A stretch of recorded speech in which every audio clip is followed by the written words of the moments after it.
I was only 15 when they found out I was pregnant. My parents didn't just scold me, they disowned me. My dad slammed the door in my face, and my mom whispered, "We never wanted this." I remember standing in the rain, suitcase in hand, tears mixing with the storm. I had nothing, no home, no support, no one to turn to. I kept my pregnancy a secret, hiding in the shadows, surviving on tiny jobs and borrowed kindness. My heart ached every day, but I promised myself one thing. I'd never let them see me broken. Years went by, and then, one day, they called. The voice on the other line trembled. "We want to see your son. Please, we're sorry."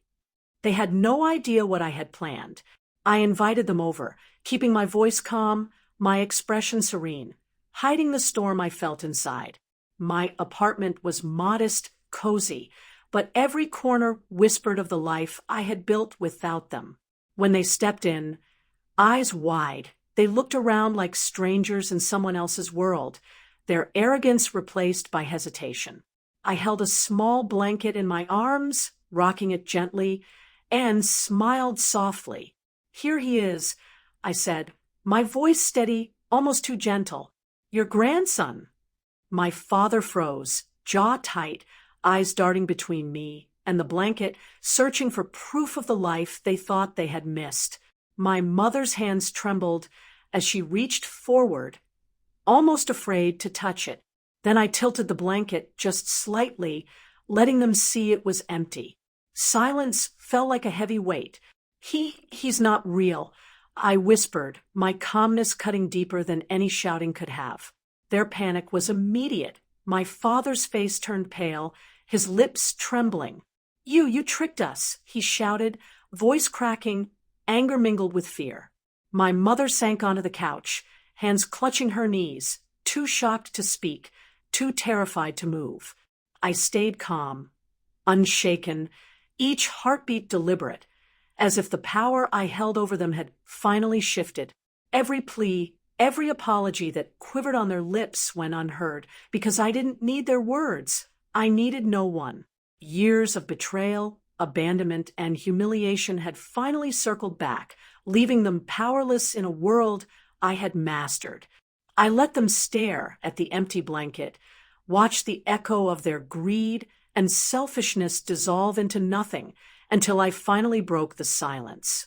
"You begged for something that never existed," I said, letting my calm authority settle over the room like frost. And in that moment, I knew the tables had turned completely.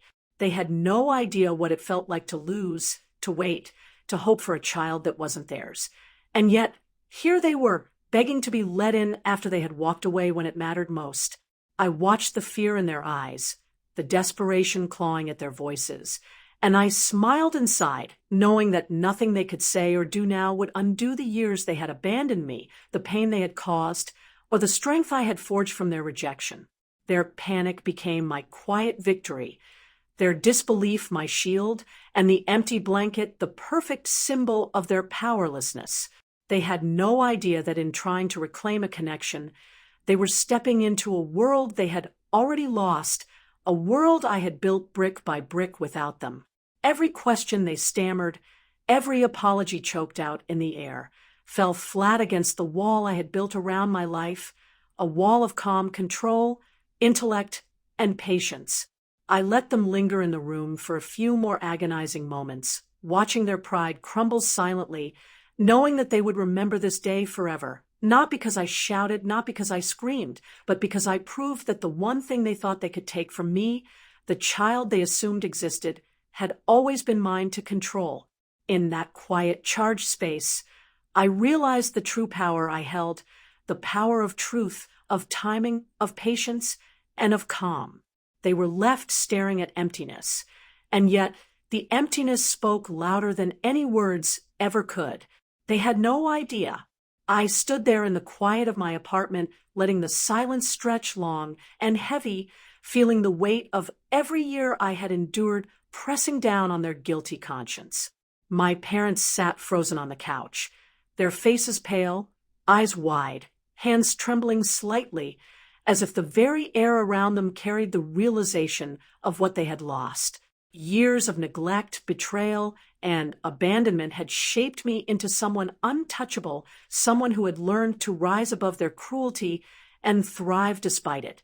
Every glance they exchanged, every whispered apology they tried to force out, every stammered plea reminded me of the countless nights I had cried alone, the days I had forced smiles in front of strangers while my heart ached from their absence, and the moments I had been belittled and silenced.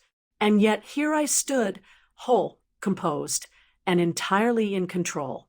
I walked slowly through the apartment, letting them see the life I had built entirely on my own, modest yet strong, each corner reflecting independence, resilience, and self-respect, a life that flourished in their absence.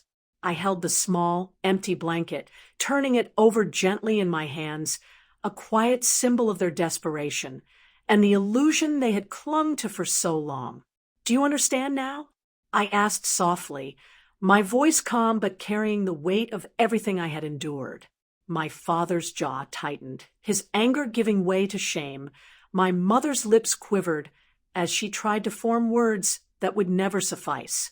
They had begged for a child that never existed, for a connection that was never theirs to claim, and yet in their arrogance, they had left themselves powerless, exposed, and desperate. I let them sit in the tension, feeling the guilt and helplessness pressing down on them, while I moved with deliberate, calm steps around the room, each one a silent assertion of control and self-possession. I did not need to yell. I did not need to threaten. I did not need to justify myself. The room itself carried the message. I was untouchable, unbreakable, and fully sovereign over my life. Every heartbeat, every calm breath, every subtle gesture spoke louder than any words could. Their panic, their whispered apologies, their stammered attempts to reach me, all fell flat against the quiet, impenetrable wall of dignity, intelligence, and patience I had built over the years.